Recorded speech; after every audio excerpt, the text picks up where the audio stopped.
¿Cuál fue la historia de la Unión Soviética y el fútbol?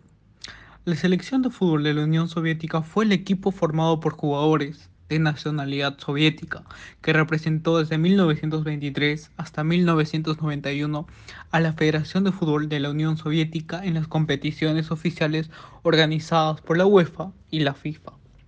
Además, la selección soviética estuvo precedida por la selección de fútbol de Rusia soviética y la selección de fútbol del Imperio ruso, que sería también su sucesora bajo el nombre de la selección de fútbol de Rusia tras la desintegración de la Unión.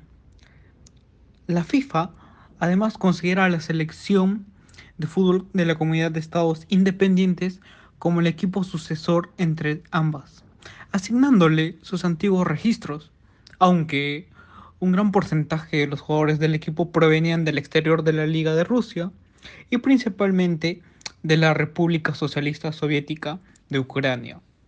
Ante la controversia de la situación política después de la desintegración de la Unión, algunos jugadores, como por ejemplo Andrei Kanchelski de la antigua club de Ucrania, continuaron sirviendo en el nuevo equipo del fútbol ruso.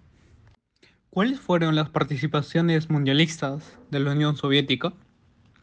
A partir de 1958, la Unión Soviética se ausentaría de la Copa Mundial únicamente en dos ocasiones, en las ediciones de 1974 de Alemania y la de 1978 de Argentina, asistiendo a las restantes siete fases finales. Su mejor resultado fue un cuarto puesto en 1966 en Inglaterra, cuando perdieron ante la selección occidental alemana en semifinales por 2-1. Se clasificó también para 5 Eurocopas, ganando la edición inaugural del torneo celebrada en Francia en 1960, cuando vencieron a la selección yugoslava en la final por 2-1 en una época en la que el fútbol tenía gran protagonismo internacional en la Europa del Este. ¿Cuáles fueron los logros de la Unión Soviética?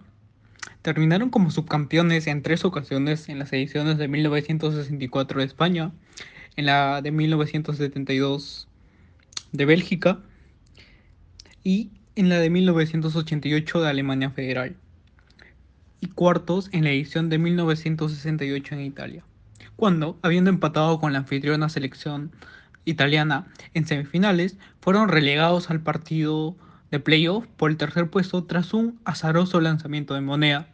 Entre sus logros consta también una medalla de oro olímpica en los Juegos Olímpicos de 1956 celebrados en Melbourne y en los Juegos 1988 de Seúl. Los logros se extendieron a las categorías inferiores, donde vencieron en la inauguración del Mundial de Fútbol Juvenil posterior Sub-20 en 1977 y el Mundial de Fútbol Sub-17 en 1987. Tras su participación en el Mundial de Italia 90 y haberse clasificado para la Copa 1992, tras haber superado el proceso de clasificación, el seleccionado dejó de existir en consecuencia de la disolución del país.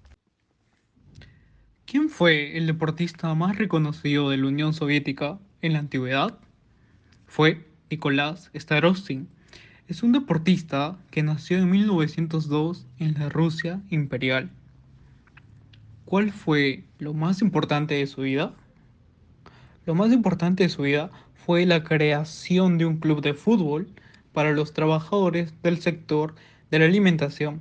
Asimismo, a Kosarev le gustó la idea que próximamente será su enemigo. Ojo, Nicolás se ganaba la vida jugando fútbol en verano y el hockey en invierno, y se convirtió en el capitán soviético en ambos deportes. El balance al que llegas de la vida de un futbolista. Pues el balance en general es muy positivo, lógicamente. Yo creo que hay mucho más cosas buenas que cosas malas, ¿no? También depende cómo lo tomas, ¿no? La vida de un futbolista. El Spartak. ¿Por quién fue creado? ¿Cómo es considerado? Este club es la creación de los hermanos de Starostin. Nicolás fundó el Spartak de Moscú y lo hizo en una época en la que los clubes de fútbol en la Unión Soviética estaban asociados con ministerios de organismos estatales, hoy en día es considerado el equipo del pueblo. ¿Cómo aparece Stalin en Spartak?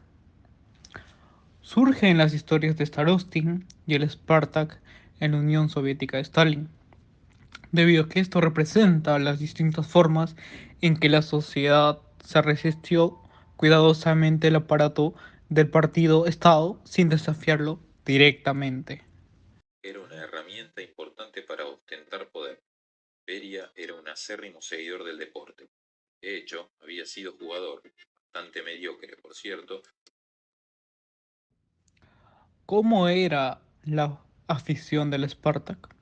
Los aficionados del Spartak no eran disidentes, ya que Cornell University indica que ser hincha del Spartak era una manera pequeña y segura de decir no a los miedos y absurdos del estalinismo superior. Entender al Spartak es entender cómo el fútbol explica la vida soviética.